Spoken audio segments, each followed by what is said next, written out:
ओम श्री गुरु सत्ताय नमः। पुस्तक का नाम गायत्री विषयक शंका समाधान।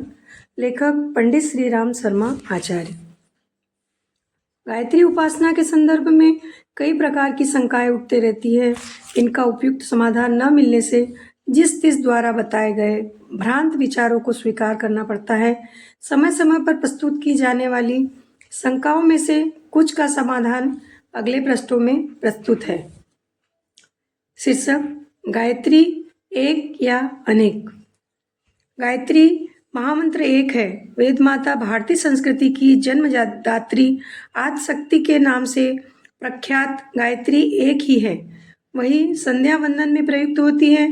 यज्ञोपवीत संस्कार के समय गुरु दीक्षा के रूप में भी उसी को दिया जाता है, इसीलिए उसे गुरु मंत्र भी कहते हैं।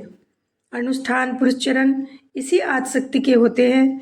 यह ब्रह्म विद्या है, ऋतंबरा प्रज्ञा है। सामान्य नित्य उपासना से लेकर विशिष्टतम साधनाएं इसी प्रख्यात गायत्री मंत्र के माध्यम से होती है। इसके स्थान पर या समानांतर किसी और गायत्री को प्रतिद्वंदी के रूप में खड़ा नहीं किया जा सकता। मध्यकालीन अराजकता के अंधकार भरे दिनों में उपासना विज्ञान की उठक पटक बहुत हुई और स्वेच्छाचार फैलाने से निरंकुशता बढ़ती गई। उन्हीं दिनों ब्राह्मण क्षत्रिय वैश्य वर्ग की अलग अलग गायत्री घड़ी। इन्हीं दिनों देवी देवताओं के नाम से अलग अलग गायत्रियों का सृजन हुआ। गायत्री महामंत्र की प्रमुखता और मान्यता का लाभ उठाने के लिए देववादियों ने अपने प्रिय देवताओं के नाम पर गायत्री बनाई और फैलाई गई होगी। इन्हीं का संग्रह करके किसी ने 24 देव गायत्री बना दी प्रतीत होती है। देव मंत्र यदि गायत्री छंद से बने हो तो हर्ज नहीं, पर उसमें से किसी के भी महामंत्र को गायत्री का प्रतिद्वंदी या स्थापन्न नहीं बनाया जाना चाहिए और न जाति वंश के नाम पर उपासना क्षेत्र में फूट फसाद खड़ा करना चाहिए। देवलोक में कामधेनु एक ही है और धरती पर भी गंगा की तरह गायत्री भी एक ही है। 24 अक्षर, 8 अक्षरों के 3 चरण, 3 व्याहतियाँ, 1 ओंकार, इतना ही आदि गायत्री का स्वरूप है। उसी को जाति लिंग आदि का भेद किए बिना सर्वजनीन सार्वभौम उपासना के रूप में प्रयुक्त करना चाहिए। गायत्री के 24 अक्षरों में से प्रत्येक में एक एक प्रेरणा और सामर्थ्य छिपी पड़ी है। उसे ध्यान में रखते हुए 24 महामातृकाओं का उल्लेख है। यह न तो एक दूसरे की प्रतिद्वंदी है और न आदिशक्ति की समग्र क्षमता के स्थापन्न होने के उपयुक्त है। हर अक्षर का तत्व दर्शन एवं साधन क्षेत्र निरूपित करने के लिए 24 प्रतिमाओं का स्वरूप निर्धारित हुआ।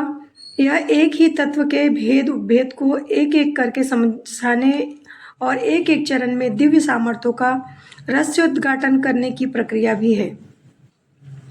9 दुर्गाओं की तरह गायत्री महाशक्ति के भी 9 विभाग हैं। उन्हें 9 देवियाँ कहते हैं।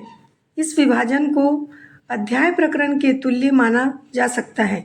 महामंत्र के 3 चरणों में से प्रत्येक में 3-3 शब्द हैं। इसी तरह यह शब्द परिवार सौर परिवार के 9 शब्दों की तरह बन जाता है। यज्ञोपवीत के 9 धागे इसी विभाजन वर्गीकरण का संकेत देते हैं और विवेचना की सुविधा प्रस्तुत करते हैं। इसी आधार पर गायत्री तत्व मंडल में 9 देवियों को मान्यता मिली है और उनकी पृथक पृथक प्रतिमाएं बनाई गई है। ब्रह्म तत्व व्यापक एवं निराकार है, पर उनकी विभिन्न सामर्थ्यों की विवेचना करने की दृष्टि से देवताओं का स्वरूप एवं प्रयोजन निर्धारित किया गया है।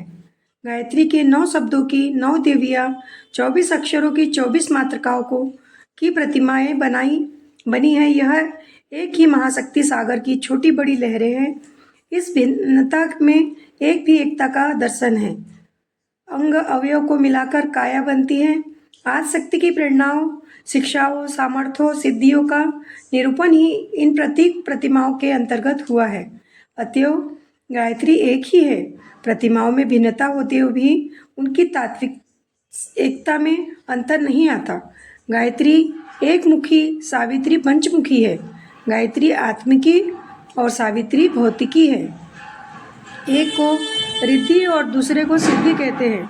रुपये के दोनों ओर दो आकृतियाँ होती है, पर इससे रुपया दो नहीं हो जाता।